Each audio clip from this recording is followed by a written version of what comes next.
Then we want to hit this switch. Then I think this switch. Then we'll hit this switch again. Then we'll hit this switch. Then this switch.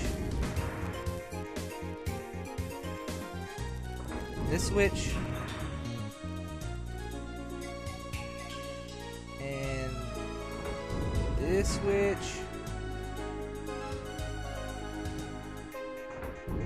This switch.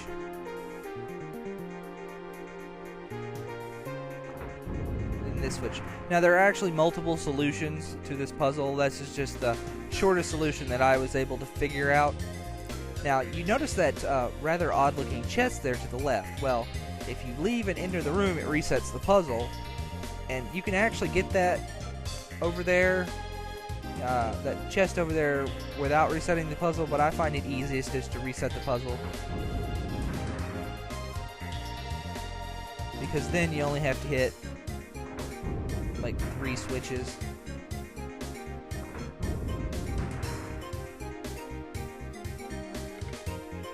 Oh, it takes a powerful blow, huh? I got one of those. And we get a pineapple. It's a heavy arm. It's very similar to the... Oops. Oh well, not a big deal. It's very similar to the...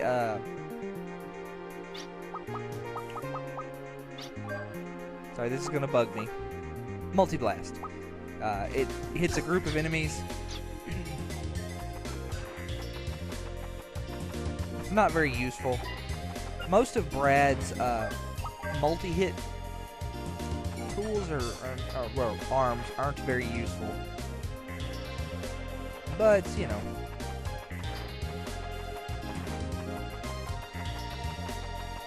Like I said, this place is very straightforward.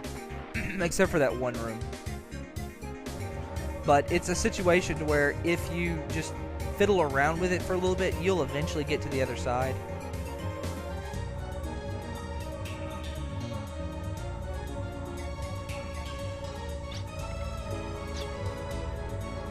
That is a very large crystal.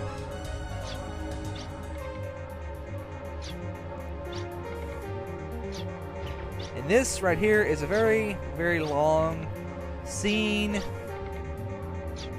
in which we are introduced to our villains.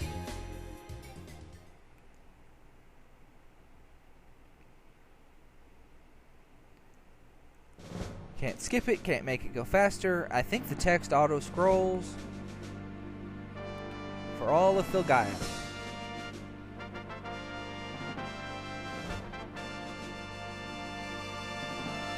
Yeah, I have absolutely no control over the speed of the text, just to let you know.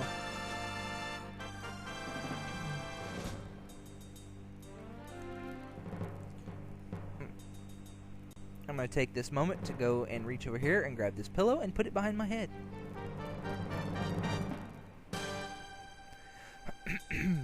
So anyway, while this is going on, and they're doing their very, very serious introduction of Odessa and Vinsfield Radamanthus.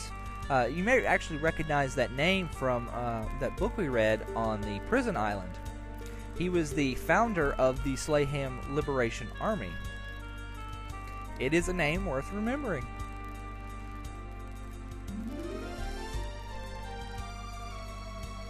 So, yeah. Odessa are going to be our villains for the foreseeable future. So, get used to them. But, while he's talking, I'm going to go ahead and say a couple of things. I actually have, I think, my next, 4 projects lined up.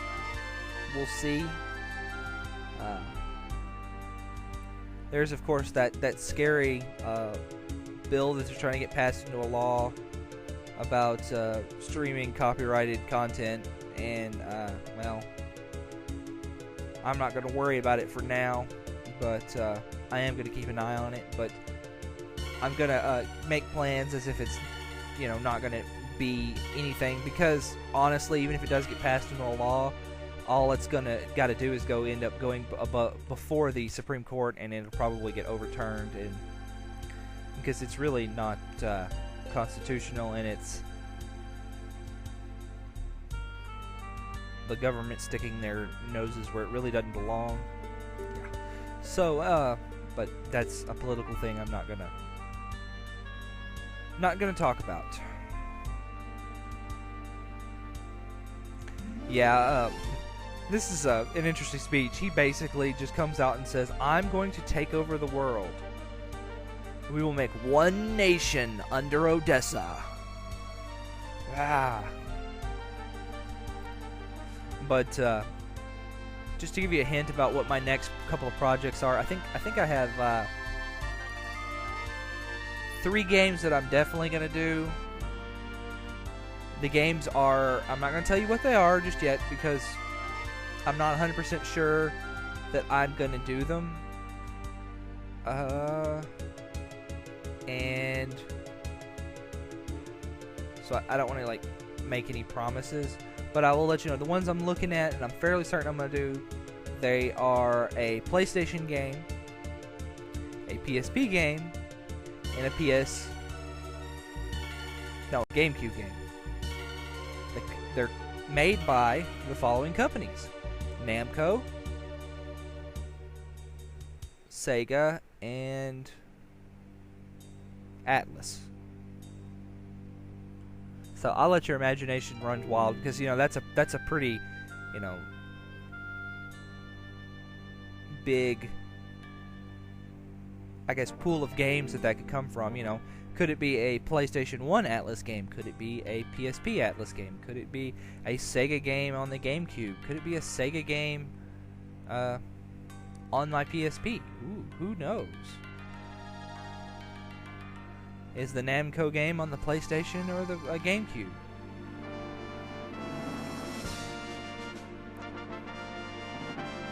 So, I'll let you think about that and the possibilities. I think at least one of them will probably surprise you.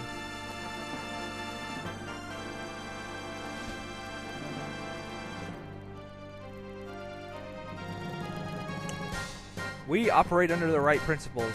Most terrorists, I find, tell themselves that. And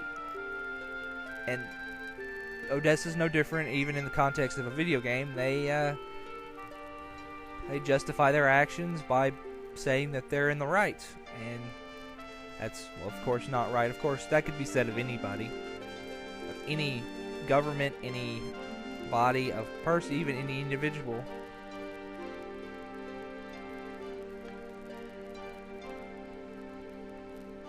Wow, really? It's an honor and a blessing. Wonderful. And Brad just starts kicking it. They're mocking us. Yeah, they put a, apparently what they did was they put an amplifier on this giant piece of empathite to where it would basically broadcast to mirrors, pretty much any reflective surface, not just to communicators and such. They wanted to send a message to all of Phil Guy. Holy crap, what's that behind us?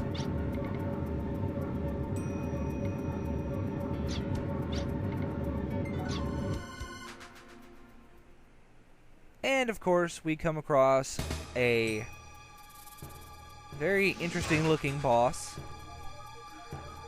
And he's actually much harder than any boss we've fought now. The mysterious phantom being Vagesta. The things that make Vagesta hard are 3 things, I think. Well, 3 things. 1, he has a move called Distortion that nullifies all damage he takes that turn after he casts it. Now, what you want to do is you want to attack, obviously. You want to take out his claws. And I meant to heal up before I came into battle, but I didn't, so it's not a big deal.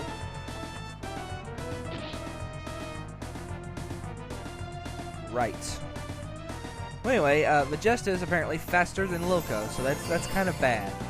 The second thing that makes him hard, well, not like I said, he's not hard, but he's harder, is the fact that he can do several status elements on you, including puzzle, not puzzle, poison, vile poison. There's actually two kinds of poison in this game. There is regular poison, which is really not that bad, and then there's vile poison, which sucks. So what I'm going to do is I'm going to smash hit and Vortex. Keep your HP above 150 for this fight, and immediately heal any status effects he does. He has a move called Disease Cloud that will inflict the disease status element on your entire party. This is bad, okay?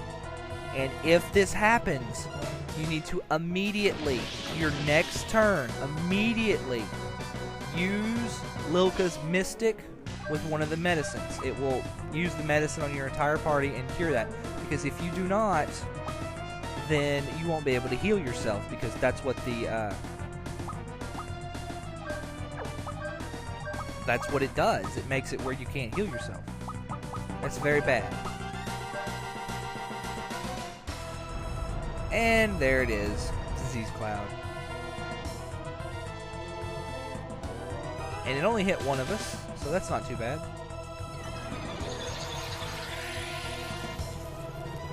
I don't think his arms are weak to wind, but I'm pretty sure his main body is. Unless I'm mistaken and I wrote down the wrong notes, which I might have. Usually the appendages are weak to the same element as the main body, but that's not always the case. So I'm going to have Ashley use a medicine on himself. Regular attack. Mystic. And yeah. Like I said, one of Lilka's biggest weaknesses is the fact that she cannot heal multiple targets with her magic. But Mystic does kind of make up for this. You can Mystic a heal berry, a big berry, or any kind of berry. And apparently, at some point, Lilka became faster than Ashley, which is annoying.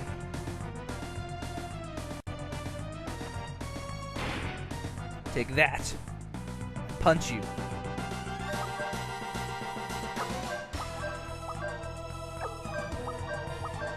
Let's see. Vortex one more time.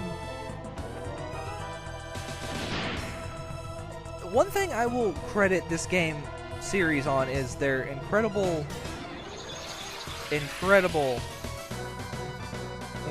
weird monster design. I mean, seriously. The monsters in this game they're just weird looking. In a unique good way, but they're still just weird looking. Now, this is one of the few times I think that Accelerator is really useful. The reason being is if you use Accelerator, Ashley goes first, meaning that you can actually bypass distortion if he uses it. Oh, by the way, he also has a move called Life Returner. It's a move that lots of bosses have. It just refills HP. In this case, it restores about 250 HP to the boss. So let's go ahead and start unloading on the boss.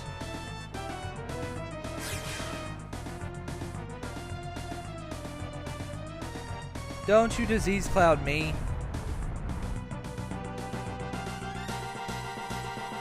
2 out of 3, that's... Ugh.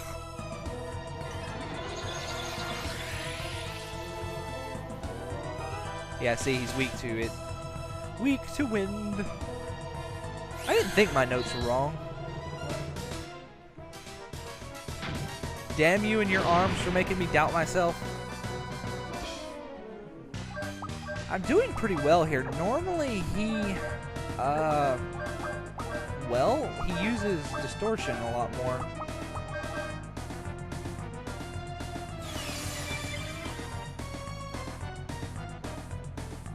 I'm not going to worry about healing because nobody really needs it. I could probably kill the boss before he, before the disease really becomes a problem. So we'll see if I can't get away with that. Especially since Lilka's doing so much damage. Yeah, see? Boss is not hard, just merely annoying. In case you're wondering, the move that he uses that causes the vile poison is called Poison Bubble. It does about 50 points of damage and has it's not like a super small chance, I'd say about a 10-15% chance of causing vile poison.